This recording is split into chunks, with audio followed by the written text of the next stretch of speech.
Good morning. Thank you for attending Aspire. We're so glad you've attended, and we're pleased you're here. Hopefully the subject matter enticed you to come, and so we encourage you on your evaluation sheets to keep giving us some suggestions for what you'd like to hear in these meetings. This was one of the suggestions, by the way. And we're on business alignment strategies this morning, presented by Riverbend Capital Group. Riverbend Growth Partners.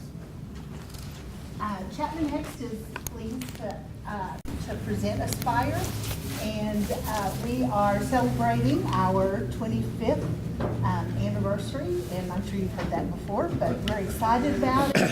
And the only reason we're here is because of you and you guys helping support us. And so thank you.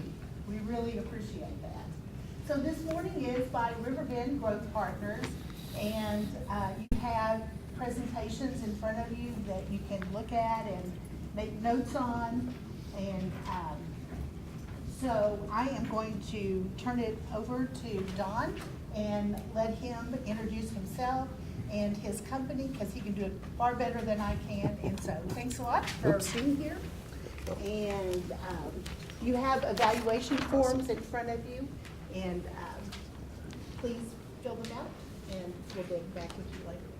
Awesome. Thank you, Nancy.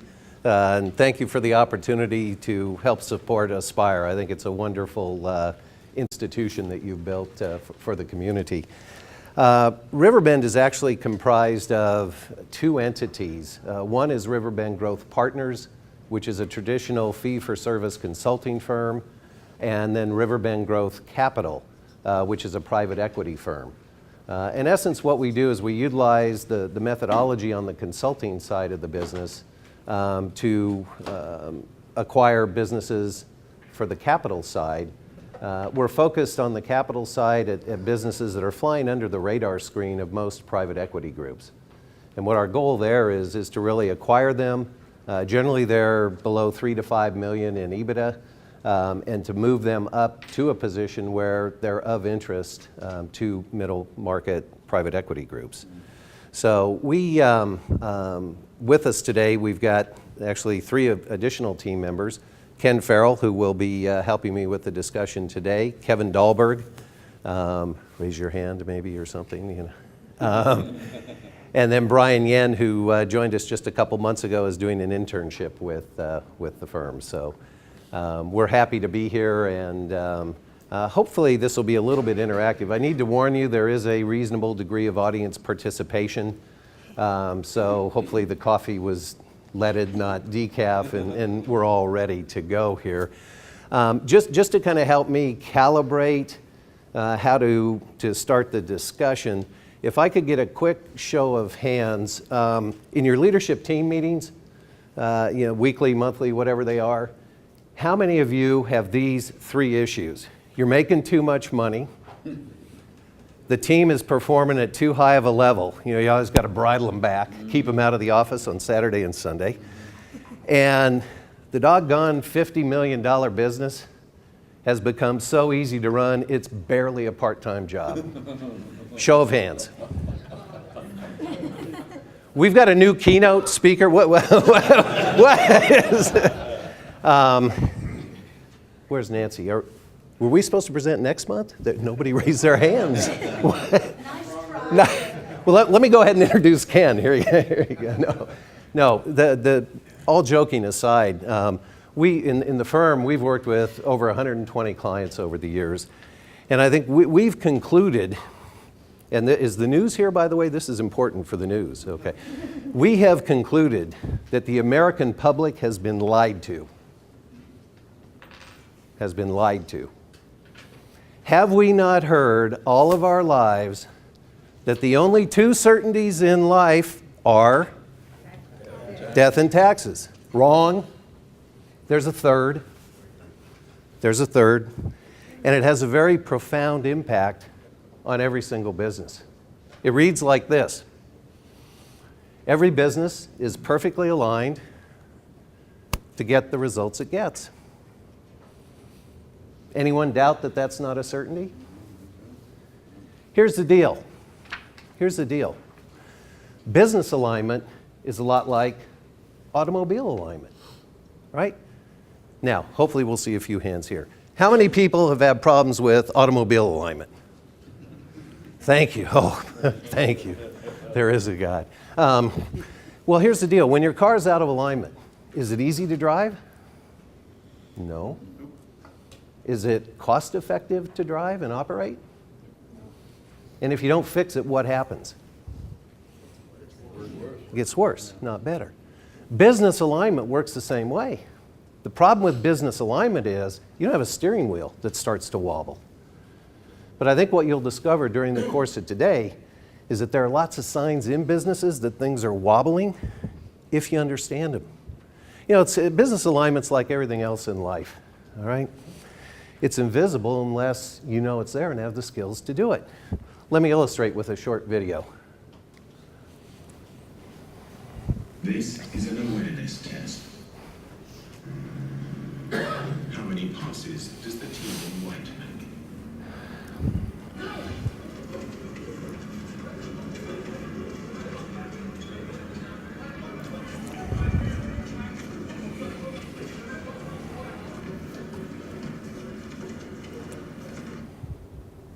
The answer is 13.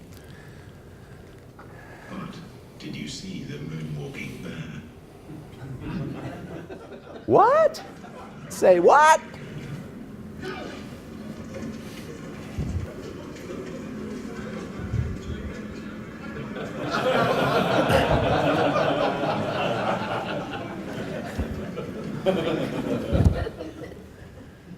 Okay, for ye of little faith, and I've checked this, that is the same tape the second time around, okay? They did truly rewind it and all. But how many actually saw it? Now, I have to be careful because we've done this a number of times. So if you recall back to the first time you saw this, or if today is the first time, how many actually saw the moonwalking bear the first time around? That's about right. Normally one or two in a group like this. You know, but here's what's interesting, okay? Many, many years ago, and I know you don't think it's that long ago in my case, I've aged well, right? But in the early days, I used to think that the key to success was figuring out what the answer was, right? If I only have the answer, I'm going to be successful. What I've discovered, editorially the hard way over the years, is that the answers are all out there. They are all out there. Think about this, right? If I had asked you, you know, how many steps does the moonwalking bear make? That answer was there. How many passes does the team in black make? That answer was there. The key to success, I've discovered, is are we asking the right questions? That's where success comes. That's what I've learned over the years and what I believe. And therein lies the problem with business alignment. What we find with the clients we work with, we're blessed, brilliant subject matter experts, creating businesses, having ideas, doing things that I certainly couldn't do, many couldn't do. But their strengths become their weaknesses because they get so focused on the what, my product, my service, my machinery, the customers, the day-to-day quicksand of trying to run a business that starts growing, that they fail to focus on the how. And in this context, business alignment is how am I choosing, and I emphasize choosing, to lead and manage my business?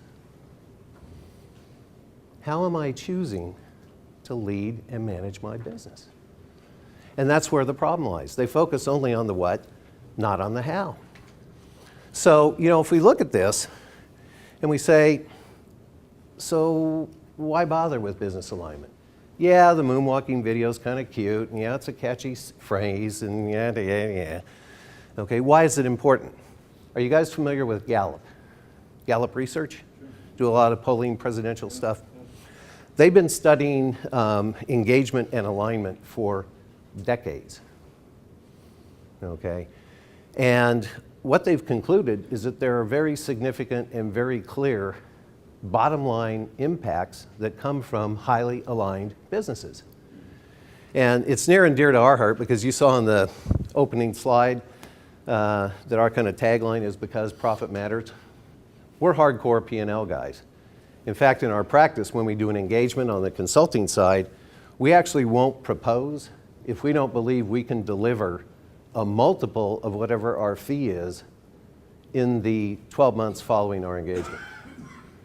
Because we don't need to do billable events, we need to help businesses grow, and we need to help them increase profitability. So what I want to do is share with you what Gallup says the benefits are of businesses that are highly aligned, okay, and how they fare against their competitors. Businesses that are highly aligned have lower turnover, shrinkage, and quality defects. They have higher productivity, creativity, and customer engagement. They have higher value customers. They grow at 3.9 times that of their competitors. And they have 72% higher earnings. Pretty compelling results. The reality is, though, like the show of hands earlier, while intellectually most people get alignment and they say, yeah, I think I understand that, as a practical matter, most don't know how to put it into practice and how to implement it and how to get these results. So what my goal is, or our goal is today, is to help you guys understand what business alignment is, how it works, kind of cause you to become believers, if you will, and then provide you kind of a brief overview of a template or a methodology that you can use to actually operationalize it within your business. But if we only had 30 seconds, here's the headlines, right? Business alignment drives increased profit, improved team productivity, and literally creates time. I'm going to have you guys hold me accountable for making that case here in the next 3.5 hours. No, in the next 20 minutes. And the beauty of it is, the cost to implement, zero. What it takes is belief that it's the right thing to do and the knowledge to do it. All right? My very, very first supervisor in my career, decades ago, told me, Don, he said, here's the deal. Give the hardest job to the laziest person. They will figure out the easiest way to get it done.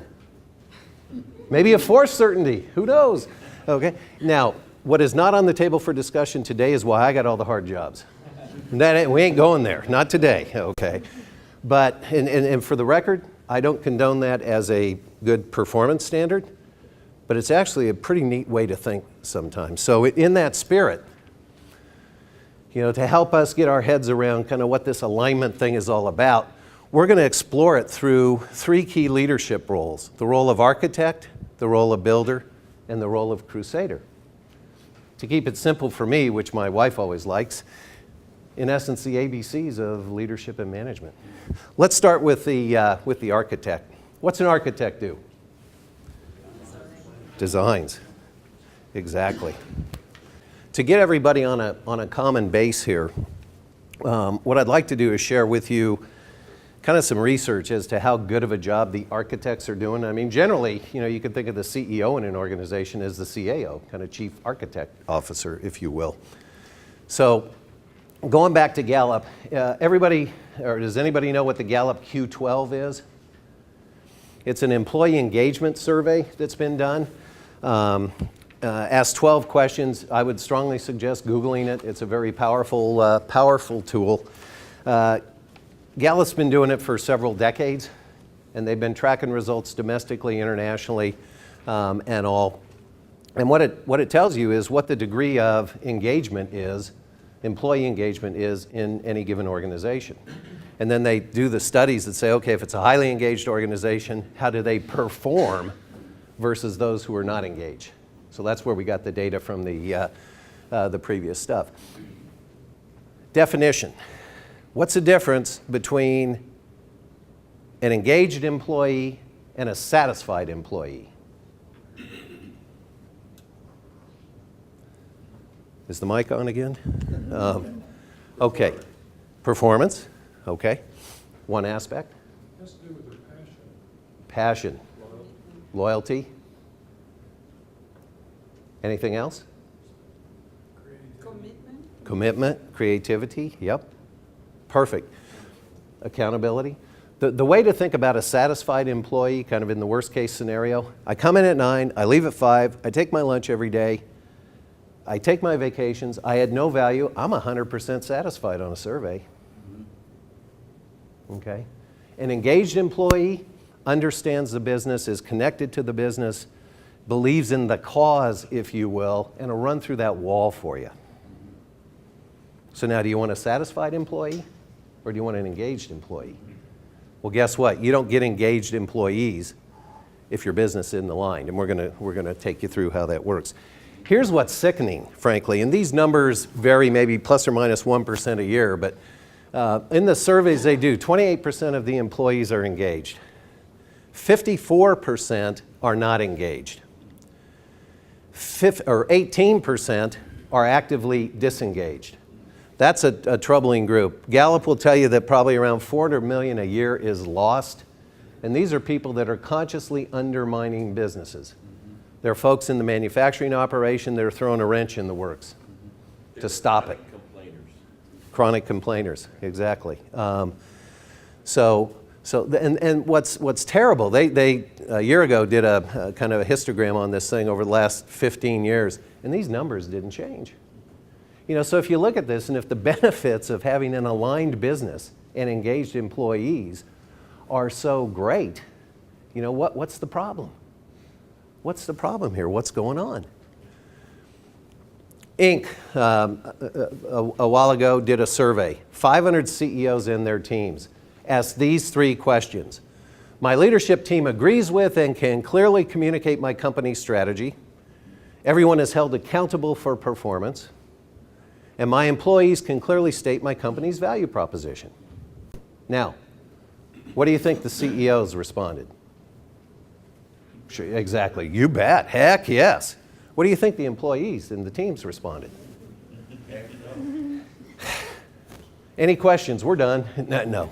Here's the results. On the question of strategy, 92% of the CEOs said heck yes. 2% of the leadership teams agreed that they understood and could clearly communicate the strategy. See a little alignment issue there, do we? In the terms of accountability, better. But here's one interesting one. The value proposition was actually asked of the people, all the people in the business. And about 88% of the CEOs said, heck yes, my team, all my people understand the value prop.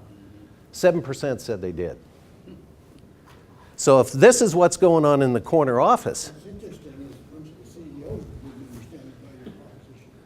well, Dennis, you raise a great point, okay, because we have another saying in the firm. You're going to get a number of these pearls of wisdom at no extra charge, and justify the fee that Nancy charged for this wonderful event. But you know, we have a saying that if it's kind of like in Fred's head, you know, I can't tell you the number of prospects we talk to. Do you have a strategy? Oh, of course. Really? Well, where is it? Well, it's in Fred's head. You know, and we respectfully respond and say, if it ain't in writing, it doesn't exist. Because you can't communicate it, right? And you can't, and we're huge believers in continuous improvement.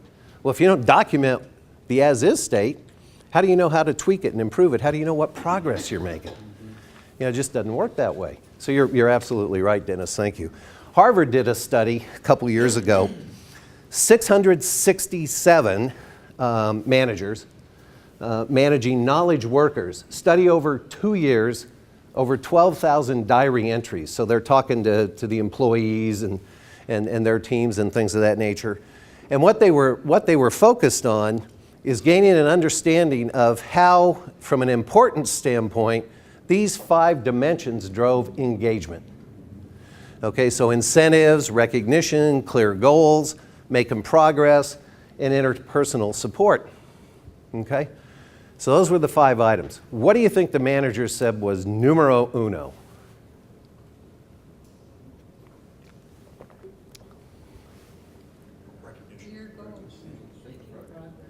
Ding, ding, ding.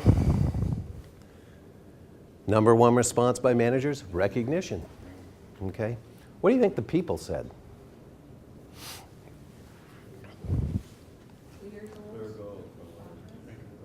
Progress, ding, ding, ding, okay? Number one response by employees, making progress. Now here's what's interesting. A lot of other research, we're not going to go through it here, but it's fascinating. I mean, a lot of these data points highly correlate. You know, we're blessed with the most highly educated workforce in the history of mankind.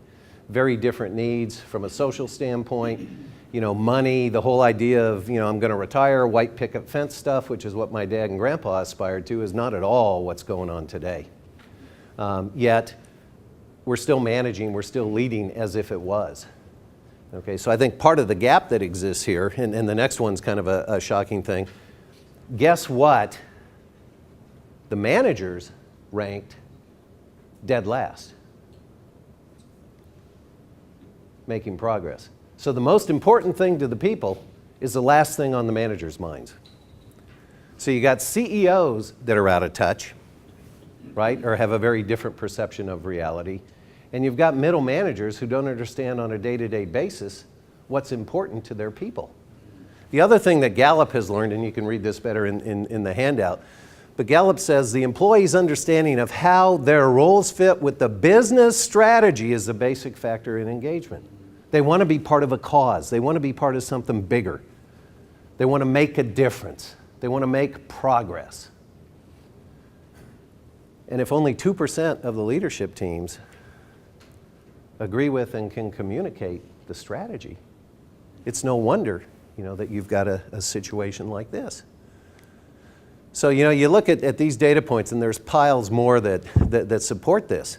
You know, you start to get a sense as to why, number one, why so few businesses are engaged, why the 28% has been right around 28-30% of engaged employees over the years, over the decades.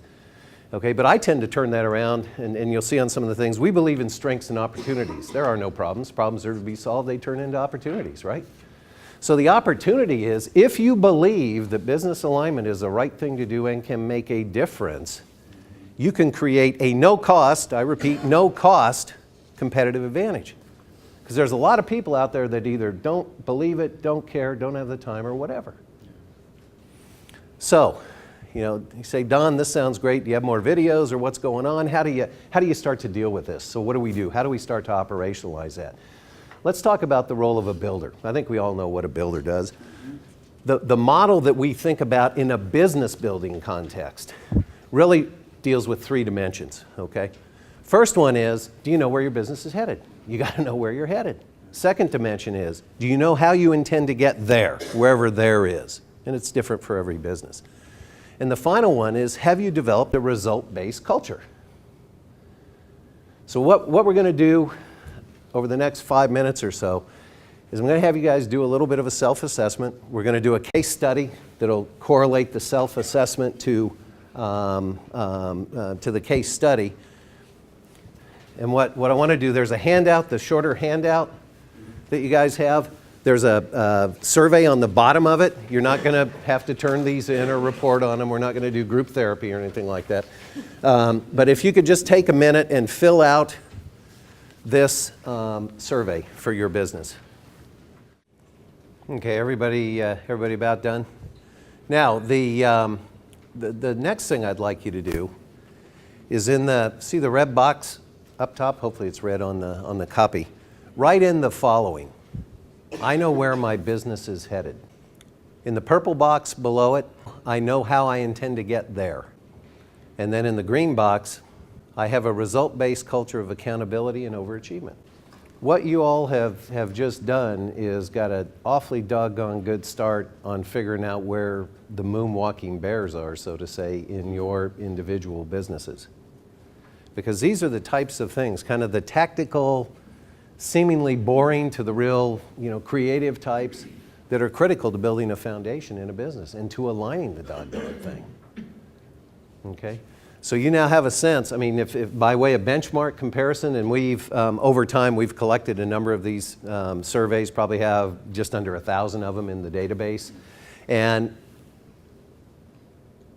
in aggregate, the responses break out about a third, a third, a third. A third yes, a third no, and a third not sure. The scariest ones, especially from a leadership perspective, are the not sures. Because let me tell you, if the leadership in a business isn't sure, what do you think's going on in everybody's head in the business? And if you think it doesn't matter, we can go back and redo the bottom line impact slides from Gallup, because it does.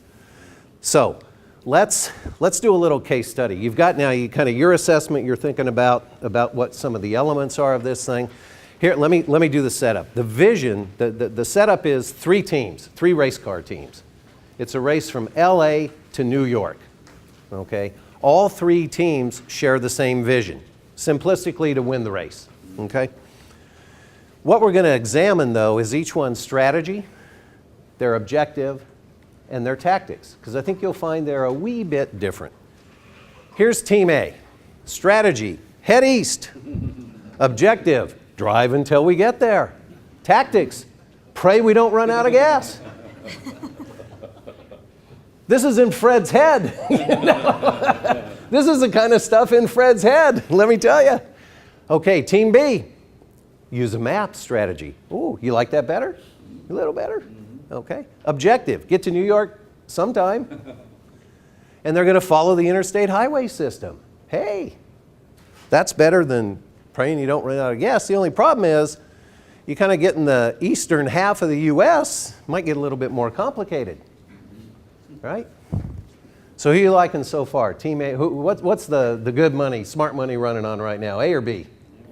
B, okay.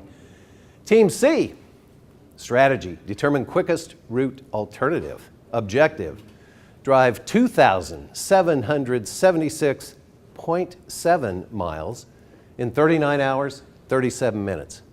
Tactics, use turn-by-turn directions and traffic updates. Where's the smart money now?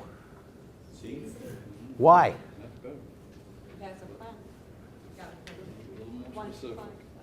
Specific. They got goals. They can track progress.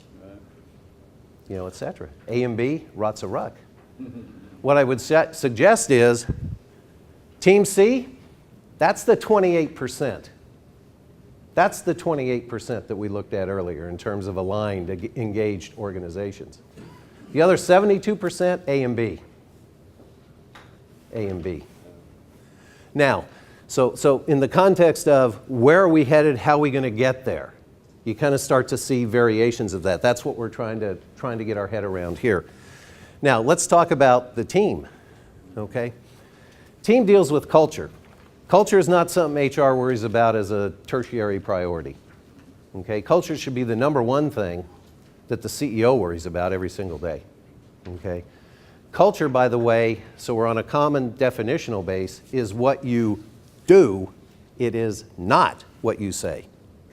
In fact, if you want to create schizophrenia in an organization instantly, say one thing, do something different. Guaranteed. The fifth certainty, perhaps. You'll have to write this stuff down. I keep forgetting it. So let's look at this in the context of culture. And the thing is, the larger the organization gets, the further away, of course, the people are from the CEO. So the CEO can't be there every single day reminding them what the values are, how he wants or she wants to operate, things of that nature, right? So you've got to rely upon basically reward, recognition, and compensation systems. Those send the loudest messages to the front line. And if those are inconsistent with what the objectives are of the organization, you got huge alignment issues. Let me show you an example. We're going to focus right now just on the first column, which is 4 elements: base pay, merit increase, individual performance increase, and business performance. Kind of 4 general items that you'd see. We believe, by the way, in objective setting that you need to focus on both quantitative and qualitative. Qualitative being those things that have to take place that consume time, may consume a little money, okay, but don't directly relate to immediate revenue generation, but are the steps precedent to. That if you don't plan them, and if people don't own them and aren't accountable for them, tend to not happen. Those are the things that, we've always been talking about launching that new product. every quarter, every year, we just never seem to get it done. Well, John didn't own it. And Don didn't know he needed to provide support to John. We just kept talking about it. So culture is not what you say. It's what you do. So let's look at each one of these real quickly. Team A, their structure, you get $100 a day. That's it. Not bad, $100 a day, not bad. Drive across the country. Team B, they get the same $100 a day, but they have the opportunity for a merit increase. Do good, John, do good and maybe there'll be a little something out there for you. And the driver of the day gets a steak dinner. But what do I got to do to be the driver of the day? I got to be the boss's pet? What do I got to do? I don't know.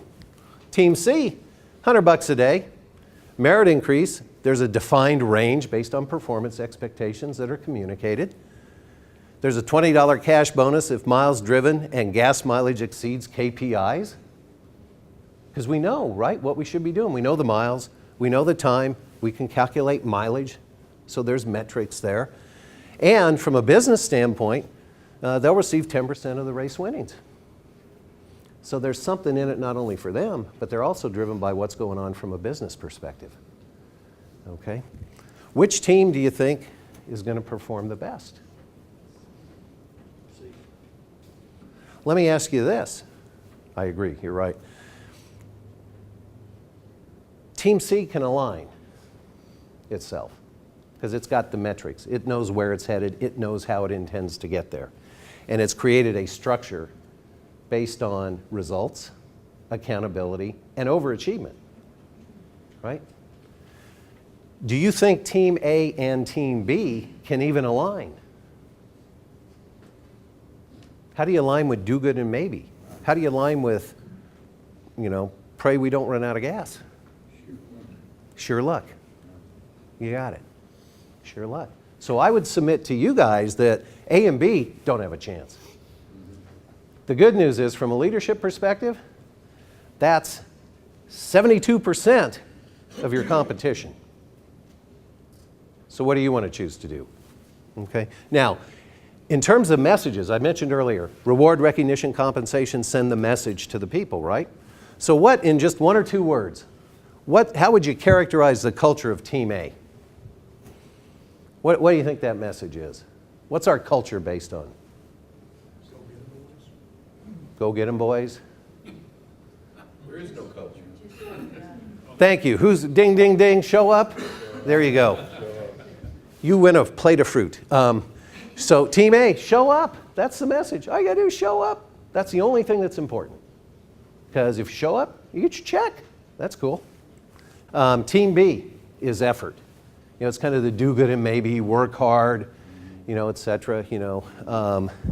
It's funny. We'll talk to a prospect and they'll say, are you result based? Oh yeah, we're result based. We're all about results. And I said, how do you know? And it's like, well, we're working hard. How do you know? And it's kind of in it. They don't know. So if they don't know and can't articulate it, again, how the heck do the folks know? They don't. Seems like they're working hard against each other for that steak dinner. Could be. Yeah. Does that incent teamwork? Exactly. Great point. Team C. Team C, what do you think that culture is? Results. Results. Okay. So you start to see how if you know where you're headed, okay, you've defined how you intend to get there, then you've got all the tools that you need to create a truly result-based culture of accountability and overachievement. That's the third box. What color is the box? I forgot. Whatever. On the assessment that you did. Okay? That's what you create the ability to do. So you start to get a sense of, hey, if I had to bet, is there anyone that doesn't think that Team C, all else being equal, probably going to be the hands-down winner on this thing, right? Probably going to be the hands-down winner. But I would argue that in the middle market especially, there's more Team A's and B's out there that think they're Team C's than most people realize. A lot of moonwalking bears. So hopefully we're kind of getting our heads around this whole idea of increasing profitability and improving team performance. It's not a catchphrase. There's a way to do it. and it's a high impact way to do it. What I haven't addressed is the whole notion of how I create time. Because when we start talking about this, generally the feedback is, I don't have time. I've got so many alligators, swamps, rah, rah, rah, rah, whatever. I don't have time to get this stuff done. So what I'm going to run you through here is a real quick exercise, take us about a minute, to prove that it creates time. This process creates time. Okay, what I want you to do here, here's the task. Find the number 1, and then find 2, 3, 4, 5, okay, on this grid, all right? And see how high you can count in 30 seconds starting now.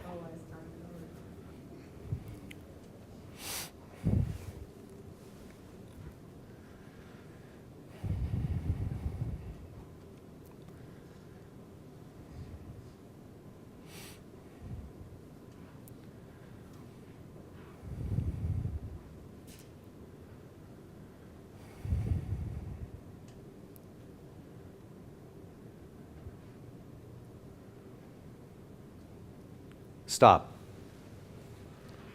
How many did we get up to? 15? 13? Okay. This is a good group. Normally, most folks are barely single digit. Okay? Barely single digit. Okay. Now, we're going to try it again. Okay? And I swear, like the video, the moonwalking video, same numbers. Okay? But I put 2 lines on here. You got 30 seconds to do it again, starting now.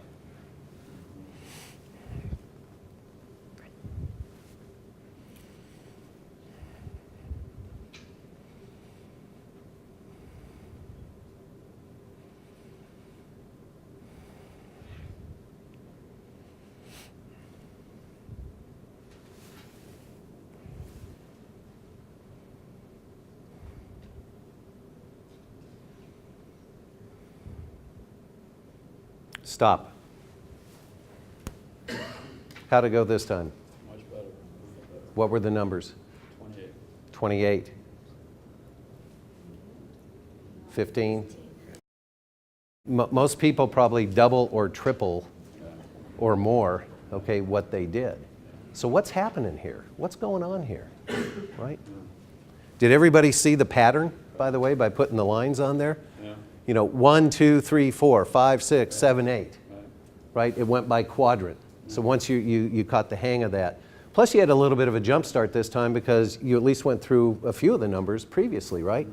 Well, here's the deal. If you create a rhythm in the business, if you create focus, if you create a process where everybody's focused on the, whatever it was, 2,997.6 miles, there's laser focus there. Okay? They know what to expect. They know what to look for, as opposed to we're just kind of wandering around in the dark. Okay? That actually over time, does it take a little bit of time investment up front to get things set up? Yeah. But once you do, it's like day and night. And we've got 120 testimonials that can, that will vouch for that. So what I would argue is, if you think you don't have the time, I would argue you don't have the time not to, frankly. So hopefully what I've been able to do here is say, all right, we got our heads around this increasing profit, improving team performance, and creating time type of thing. That's what the builder does. The final piece of the puzzle is a crusader. What's a crusader do? Leads the charge. Kind of all about the cause, if you will. Okay. This is the most overlooked step in the process. Because those organizations that really are highly aligned, okay, they get their act together and they market the heck out of it internally. They create a cause in the business. Okay, and what that model looks like, and this is in your, in the slides as well. First step is to communicate and internally market where we're headed, how we intend to get there, and what the business is all about. There is no more important leadership role than to set expectations. To set expectations, and that's what this is all about. The next thing then is that you've got to hold everybody in the business accountable for connecting employees' needs with what the business's objectives are and link them up. That's where you start to cement the ownership, the weigh-in, the buy-in, and things of that nature. You then need to create a rhythm and a mindset of reviewing, analyzing, learning, and growing. Okay? The tools that you use, the KPIs that you use, have got to be viewed as tools, not as weapons. That's critical. And then what you're doing is creating a results, accountability, and overachievement type of mindset. So the Crusader is all about creating a cause. And when you do, when you bring all these elements together, and by the way, we're not saying share state secrets, proprietary information, things of that nature. You don't have to do that. Okay, but when you bring it together, when you get the leadership team on board, everybody on board, when you're one of the highly engaged businesses, if you will, here's kind of what it feels like. It's halftime. Both teams are in their locker room discussing what they can do to win this game in the second half. It's halftime in America, too. People are out of work and they're hurting, and they're all wondering what they're gonna do to make a comeback. And we're all scared because this isn't a game. The people of Detroit know a little something about this. They almost lost everything. It seems that we've lost our heart at times. The fog of division, discord, and blame made it hard to see what lies ahead. But after those trials, we all rallied around what was right and acted as one. This country can't be knocked out with one punch. We get right back up again, and when we do, the world's gonna hear the roar of our engines. Yeah, it's halftime, America, and our second half's about to begin.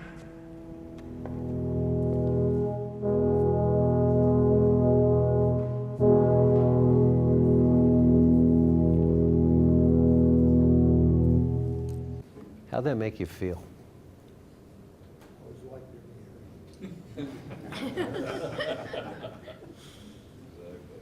You know, that's what creating a cause is all about. And for those of you that say, I don't have time for that stuff. Number one, you don't have to be Clint Eastwood, because I've done it, and I'm not Clint Eastwood. But that video was 1 minute and 57 seconds.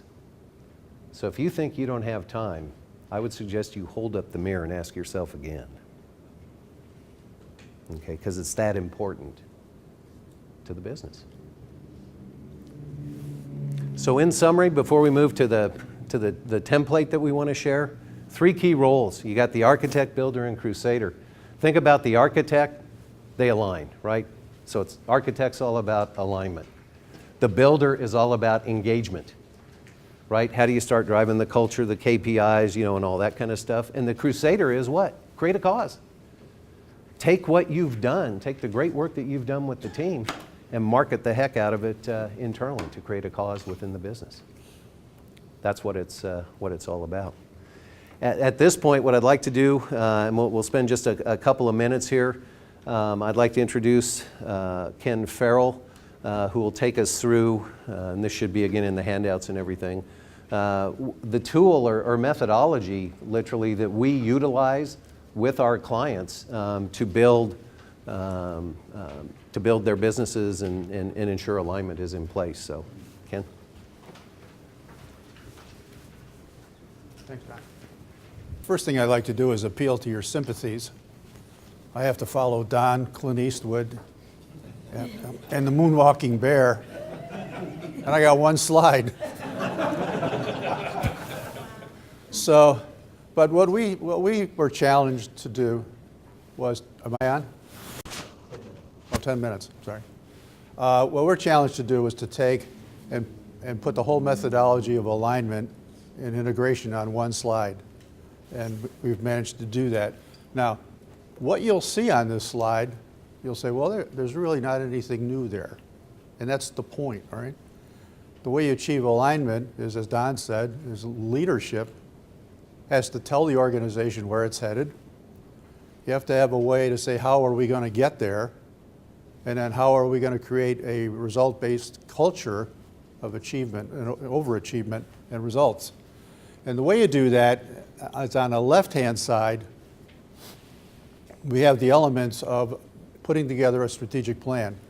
Now, what we do is we go in and we work mostly with small to middle market companies that the founder is still there, or it's the second generation of the founder, or in some cases even the third.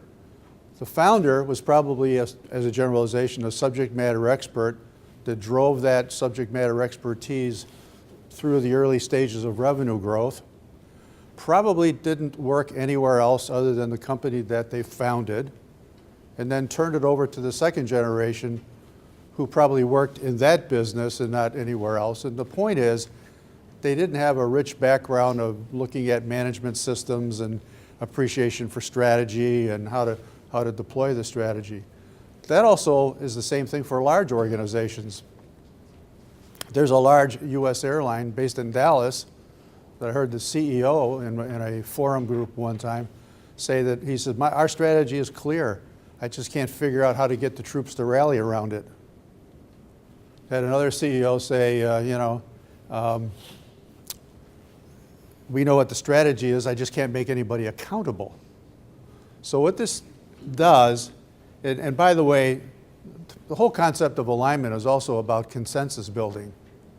You have to have consensus in the organization around your strategy and agreement and buy-in, and you do that through communication more than, you're not going to create a democratic system where you let everybody vote on strategy, but you have to communicate what that strategy is and figure out how to get it integrated.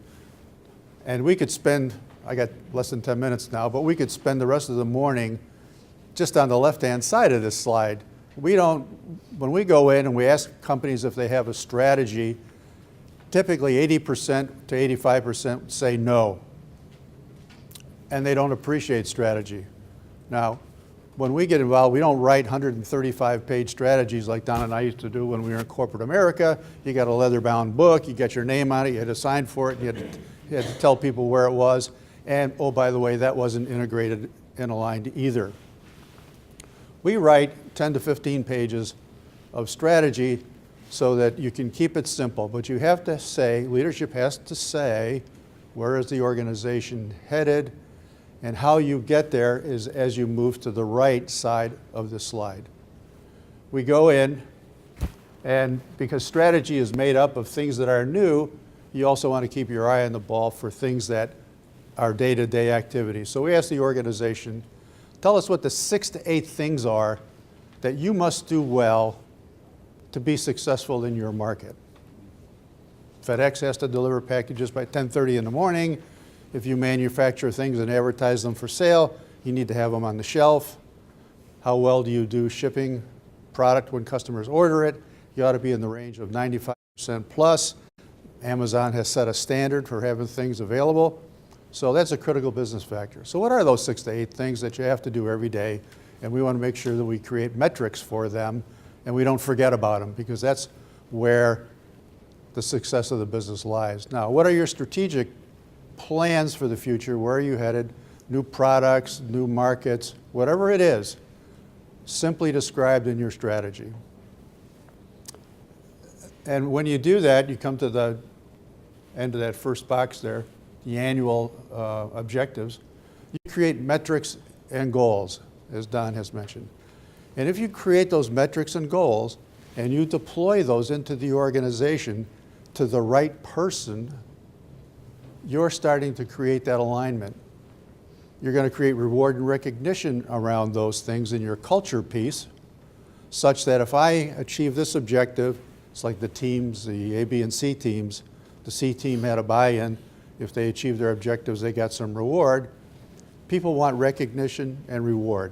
So you create those metrics, you create those goals, you deploy them into the organization. They get to the right people, and you don't have more than 4 to 6, probably for any individual.